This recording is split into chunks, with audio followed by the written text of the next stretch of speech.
ഇനി 9 ദിനരാത്രങ്ങൾ വേദസൂക്ത, ജപമന്ത്ര, വിജ്ഞാന സംഗീത അന്നത്തിന്റെയും പരമ്പര തേടിയുള്ള പുണ്യമായ യാത്രയുടെ സമീപ ദീപം തെളിയുവാൻ ഇനി സമയം സമാഗതമാണ്. അന്തിരങ്ങളുടെ വായ്പുരവയും അമ്പലമണികളുടെ സത്യസാന്നിധ്യവും ചന്ദന കർമ്മങ്ങളുടെ പരിമളം പ്രദർശിക്കുന്ന ധന്യമായ മുഹൂർത്തത്തിൽ പുതിയതോട് മുരുകൻ ട്രേഡേഴ്സ് ഉടമ ജി ചന്ദ്രൻ അവറുകൾ യജ്ഞവേദിയിൽ ഭദ്രദീപ പ്രകാശന കർമ്മം നിർവഹിക്കുന്നതോടെയാണ് ജപയജ്ഞത്തിന് തുടക്കം കുറിക്കുന്നത്. എല്ലാവർക്കും അമ്പലമുറ്റത്തെ ജപയജ്ഞ മണ്ഡപത്തിലേക്ക് സമഗ്ര സ്വാഗതം.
സുഗരങ്ങളിൽ 6ാമത് ശ്രീമദ്ദേവി ഭാഗവത നവകൂട്ടത്തിന്റെ ഭദ്രദീപ പ്രകാശനം നിർവഹിക്കുവാനായി ദേവി ഭക്തദാസനായ മുരുകൻ ട്രേഡേഴ്സ് ഉടമ ശ്രീ ജി ചന്ദ്രൻ അവരുടെ ആദരപൂർവ്വം ക്ഷണിച്ചു കൊള്ളുകയാണ്.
ഭക്തിമത്സരം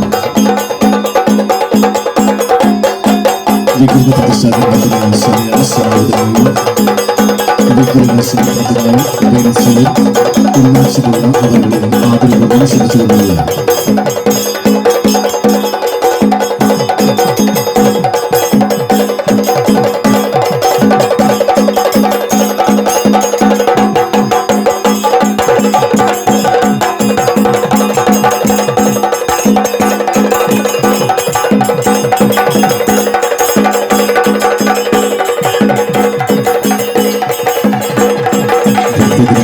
വിഭവങ്ങൾ സമർപ്പിക്കുവാൻ അറിയിച്ചുകൊള്ളും.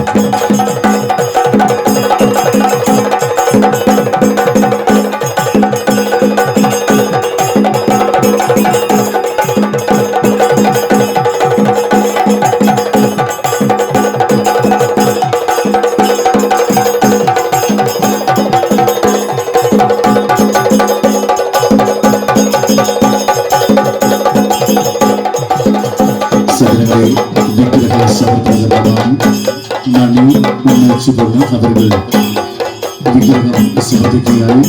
തുടർന്ന് ക്ഷേത്രങ്ങൾ ശാഖയിൽ പ്രസാദ ശാഖകൾ വിഗ്രഹ പ്രതിഷ്ഠാപനം നിർവഹിക്കും.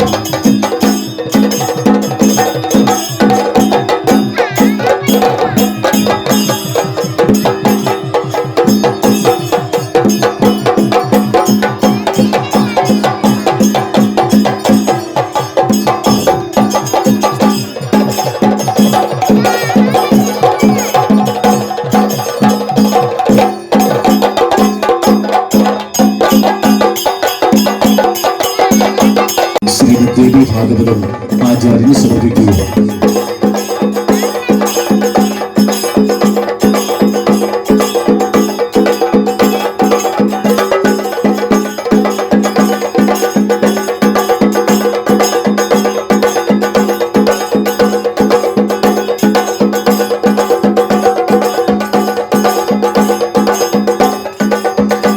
തുടർന്ന് ധാർമ്മിക സമർപ്പണ ജന്മമാണ് സർവേശ്വരത്തിന്റെ പ്രത്യേകമാകുന്ന നെല്ലൂർ ആചാര്യ പൂർവ്വം സമർപ്പിക്കുകയായി. വീണ സുരേന്ദ്രൻ പനയത്തുകളാണ് സമർപ്പിക്കുന്നത്.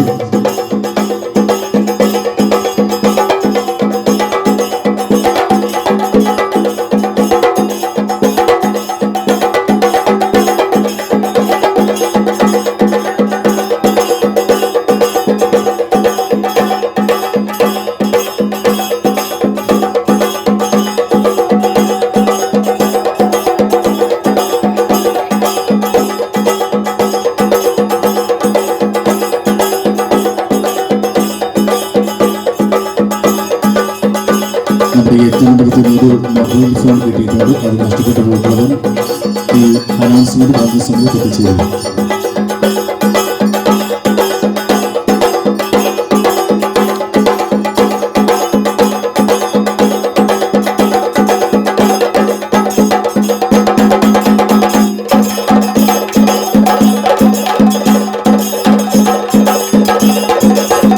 എല്ലാവരും എത്തിയാൽ യഥാസ്ഥാനങ്ങളിൽ ഇരിക്കുവാൻ അറിയിച്ചുകൊള്ളും. നവാഹ യജ്ഞമാണ് ഇപ്പോൾ ഒക്ടോബറിൽ നടത്തുന്നത്. ഏവർക്കും അറിവുള്ളതുപോലെ അന്ന് തെരഞ്ഞെടുപ്പ് ആയിരുന്നത് കൊണ്ടാണ് മാറ്റിവെച്ചത്.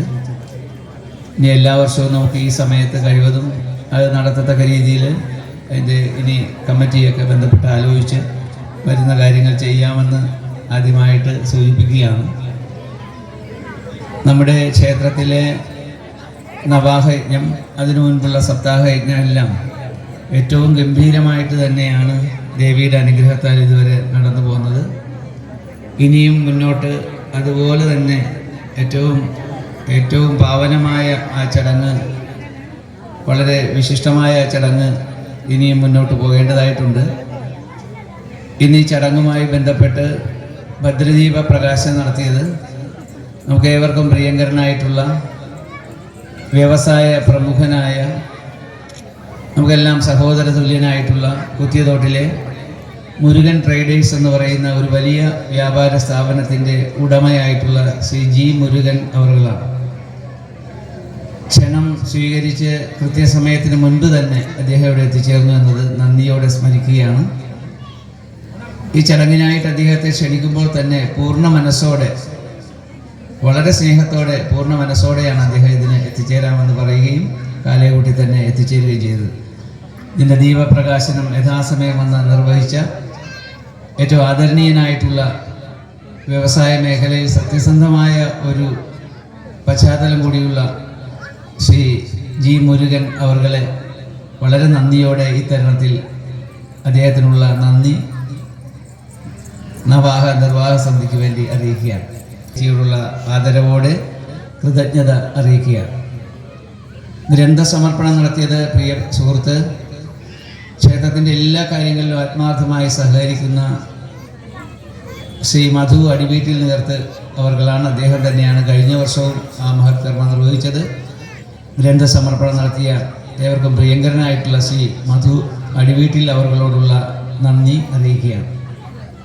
ധാന്യ സമർപ്പണം നടത്തിയത് പ്രിയ സുഹൃത്ത്, നമുക്കെല്ലാം പ്രിയങ്കരനായിട്ടുള്ള ശ്രീ സുരേന്ദ്രൻ പനയത്താണ്. അദ്ദേഹത്തിൻ്റെ ഭാര്യയുടെ പേരിൽ ഇന്ന് ബീന സുരേന്ദ്രൻ്റെ പേരിൽ ഇന്ന് ഇവിടെ ശ്രീ സുരേന്ദ്രനാണ് ധാന്യ സമർപ്പണം നടത്തിയത്. ചടങ്ങുകളിലെല്ലാം, ക്ഷേത്രത്തിലെ എല്ലാ കാര്യങ്ങളിലും ആത്മാർത്ഥമായി എന്നും എപ്പോഴും സഹകരിക്കുന്ന ശ്രീ സുരേന്ദ്രൻ പനയത്ത് അവர்களോടുള്ള നന്ദി ഇത്തരണത്തിൽ അറിയിക്കുകയാണ്. അതുപോലെ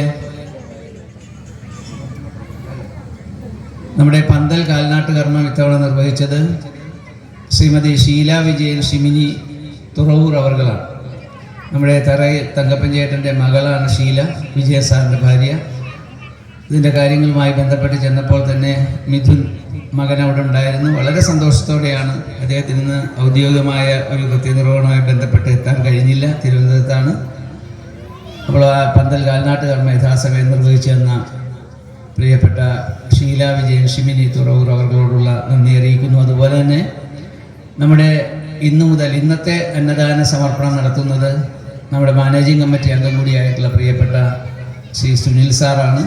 പുഷ്പവിലാസം സുനിൽ സാർ ഇന്നത്തെ അന്നദാനം നിർവഹിക്കുന്ന, അത് നടത്തുന്ന പ്രിയപ്പെട്ട ശ്രീ സുനിൽ സാറിനോടുള്ള നന്ദി അറിയിക്കുന്നു. അതേപോലെ ഇന്നു മുതൽ 14-ാം തീയതി സമാപിക്കുന്നത് വരെയുള്ള ദിവസങ്ങളിൽ വിശേഷാൽ അന്നദാനം നിർവഹിക്കുന്ന എല്ലാ മഹത് വ്യക്തികളോട്, എല്ലാത്തിനുമുപരി 9 ദിവസവും സമ്പൂർണ്ണ അഹസ് സമർപ്പിക്കുന്ന പ്രിയപ്പെട്ട ഭക്തരോട്, ഏറ്റവും വിശേഷപ്പെട്ട പാർവതി പരിണയ ദിവസം സമ്പൂർണ്ണ അഹസും സമ്പൂർണ്ണ അന്നദാനവും വളരെ സന്തോഷത്തോടെ ഏറ്റെടുക്കുവാൻ തയ്യാറായിട്ടുള്ള നമ്മുടെ അർജുൻ ഭാസ്കർ വിഹായസ് വാവ, അദ്ദേഹം വന്ന് 11-ാം തീയതി ആ ചടങ്ങിൽ അദ്ദേഹമാണ് നിർവഹിക്കുന്നത്.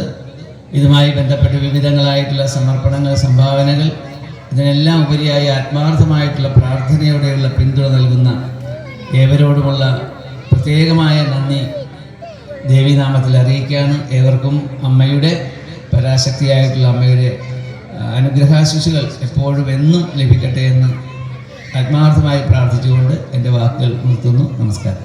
എത്രത്തോളം അതിൻ്റെ വോളിയവും ഡയമീറ്ററും സർക്കംഫറൻസും ഒക്കെ എന്താണ്, അതുപോലെ പറഞ്ഞു വന്നതാണ്.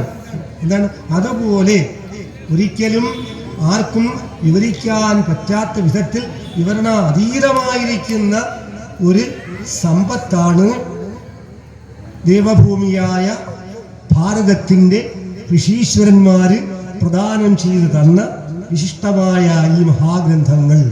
അത് പലരും പല വിധത്തിൽ വ്യാഖ്യാനിക്കുന്നു. പക്ഷേ അതിൻ്റെ വ്യാഖ്യാനത്തെ തന്നെ പറഞ്ഞിരിക്കുന്ന 4 വിധത്തിലാണ്.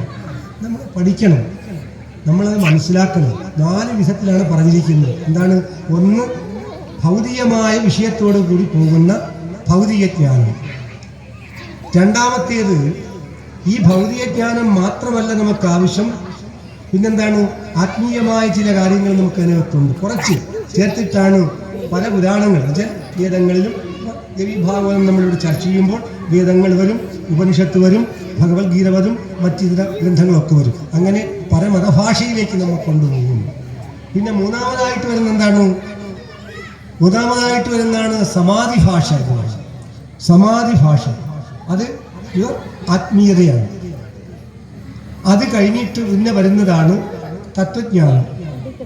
അതിനെ ഒന്ന് വിശകലനം ചെയ്യും. അപ്പോൾ പുരാണങ്ങൾ, ഇതിഹാസങ്ങൾ, വേദങ്ങൾ, ഉപനിഷത്ത്, പിന്നെ വരുന്നത് ബ്രഹ്മസൂത്രം. ഇങ്ങനെയാണ് ഇതിൻ്റെ പോക്ക്. അപ്പോൾ സാധാരണക്കാരായ നമുക്ക് വേണ്ടി പുരാണം, കുറേ കൂടി നമുക്ക് ഇതിഹാസങ്ങൾ, അതിൽ കൂടി കുറേ വേദങ്ങൾ കഴിഞ്ഞാൽ പിന്നെ ഏറ്റവും നമുക്ക് അടുത്തിരിക്കുന്ന ഉപനിഷത്ത്.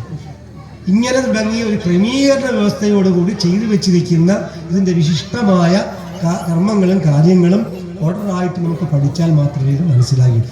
ആണെന്ന് തോന്നുന്നു. ആ സമയത്ത് ഈ മഴയുടെ ഒരു ചെറിയ വിഷമമൊക്കെ ഉണ്ടായിരുന്നു. പക്ഷെ നമ്മുടെ ചടങ്ങുകൾക്കൊന്നും ഒരു കുറവും വന്നില്ല അന്നും. അതുകൊണ്ട് അപേക്ഷയുള്ള ഒരു ജനത്തിനെല്ലാം ഉപേക്ഷ കൂടാതെ കൊടുക്കും പുത്തങ്കാവിലമ്മ. അതേ എനിക്കിപ്പോൾ പറയാൻ പറ്റുള്ളൂ. കഴിഞ്ഞ ദിവസം ഇപ്പോൾ നിർത്തിയെന്ന് പറയുന്നത് കോന്നിയിലായിരുന്നു. അതാണ് അവിടെ ഹൈ റേഞ്ച് ആയതുകൊണ്ട് കാലാവസ്ഥ ഇച്ചിരി മോശമായിരുന്നു, ഭയങ്കര തണുപ്പുമായിരുന്നു. പക്ഷേ 2 ദിവസം ഭയങ്കര മഴയായിരുന്നു. NSS കോളേജിൻ്റെ തൊട്ട് ഫ്രണ്ട് കോളേജൊക്കെ അവരുടെ ക്ഷേത്രത്തിൻ്റെ വകയാണ്. വേദിയിൽ ഇതുപോലെ ഭയങ്കര വേദി, ആയിരക്കണക്കിന് ആളുകളാണ് വന്നിരുന്നത്. വന്നിരുന്നവരൊക്കെ ലെക്ചേഴ്സും പ്രൊഫസേഴ്സും അവിടുത്തെ ഒക്കെ ആൾക്കാരാണ്. എല്ലാം ഹൈ എഡ്യൂക്കേറ്റഡ് ഉള്ള ആൾക്കാരാണ് വന്നിരുന്നത്. അവരെല്ലാം അത് എന്നിട്ടും ആ മഴ 2 ദിവസം ഉണ്ടായിട്ട് പോലും ആ മഴ ദിവസമായി 2 ദിവസമാണ് ഏറ്റവും കൂടുതൽ ആളുകൾ. അപ്പോൾ അങ്ങനെയുള്ള ഒരവസ്ഥ പുത്തങ്കാവിലുണ്ട്. ഇതിനെടുത്ത് പറയുന്ന ക്ഷേത്രങ്ങളിൽ ഒന്നാണല്ലോ പുത്തങ്കാവിലം. നിങ്ങളെല്ലാം ശ്രോതാക്കൾ.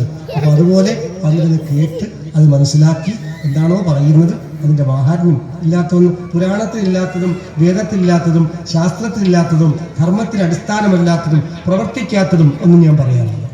നിങ്ങളൊരു പൂജ ചെയ്താൽ നിങ്ങൾക്ക് അതിൻ്റെ ഫലം കിട്ടും, അതിൻ്റെ മന്ത്രം ഇന്നതാണ് എന്ന് പറഞ്ഞിട്ടാണ് ഞാൻ പറയുന്നത്. ഇതുവരെയും അങ്ങനെ തന്നെയാണ്. 19 യജ്ഞം കഴിഞ്ഞ പ്രാവശ്യം വിളിച്ച് പോകാൻ സാധിച്ചില്ല. ഈ 20ാമത്തെ യജ്ഞം കഴിഞ്ഞിട്ട് അവിടുത്തെ പ്രിൻസിപ്പളായിരുന്ന കോളേജിൻ്റെ ആളാണ് അവിടുത്തെ. അത് ഇപ്പോഴും അദ്ദേഹം തന്നെയാണ്, രാമകൃഷ്ണപിള്ള സാർ. അദ്ദേഹം പറഞ്ഞത് ഈ 20ാമത്തെ യജ്ഞത്തിനും 20ാമത്തെ യജ്ഞം ദേവിയെപ്പറ്റി, ഇവിടെ ഇരിക്കുന്ന വടത്തിക്കാവിൽ അമ്മയെപ്പറ്റി ഇതൊക്കെ ഞാൻ മറ്റേ ആത്മപ്രശംസയൊന്നും പറയുകയല്ല, ഇങ്ങനെ പറഞ്ഞ് ഞാൻ കേട്ടതാണ്. അദ്ദേഹം അവസാന സമയത്ത് പറഞ്ഞത് ഈ 20ാമത്തെ യജ്ഞത്തിനാണ് ദേവിയെപ്പറ്റി ഞങ്ങൾ കഥകൾ കേട്ടതും അതിൻ്റെ സിംബോളിസവും അതിൻ്റെ ആധ്യാത്മികവും ഭൗതികമൊക്കെ കേൾക്കാൻ സാധിച്ചത്. അപ്പോൾ തന്നെ വേദിയിൽ വെച്ചു അവരെ അനൗൺസ് ചെയ്തു അടുത്ത വർഷത്തേക്ക് അത് വരണം. ഞാൻ അപ്പോഴും പറഞ്ഞത് മാഹി പ്രോസസ് ഇതൊക്കെ ഈശ്വരൻ്റെ രീതിയാണ്, അത് അവിടത്തേക്ക് വിടുക. തീർച്ചയായിട്ടും ഭാഗ്യമുണ്ടെങ്കിൽ വന്നിരിക്കും എന്ന് പറഞ്ഞിട്ട് പിന്മാറുകയായിരുന്നു. അപ്പോൾ എന്തുകൊണ്ടാണെന്ന് ചോദിച്ചാൽ നിങ്ങൾ ചിന്തിക്കുക, നമ്മൾ മനസ്സിലാക്കി നിങ്ങളെ ആരും ഇവിടെ കളിപ്പിക്കുകയല്ല, നിങ്ങൾ കളിച്ചിട്ടില്ല. അപ്പോൾ ആചാര്യൻ പറയുന്നത് നിങ്ങൾ 10 രൂപ ഇവിടെ സമർപ്പണം നടത്തിയാൽ അതിൻ്റെ ഫലം നിങ്ങൾക്ക് പൂർണ്ണമായി കിട്ടും.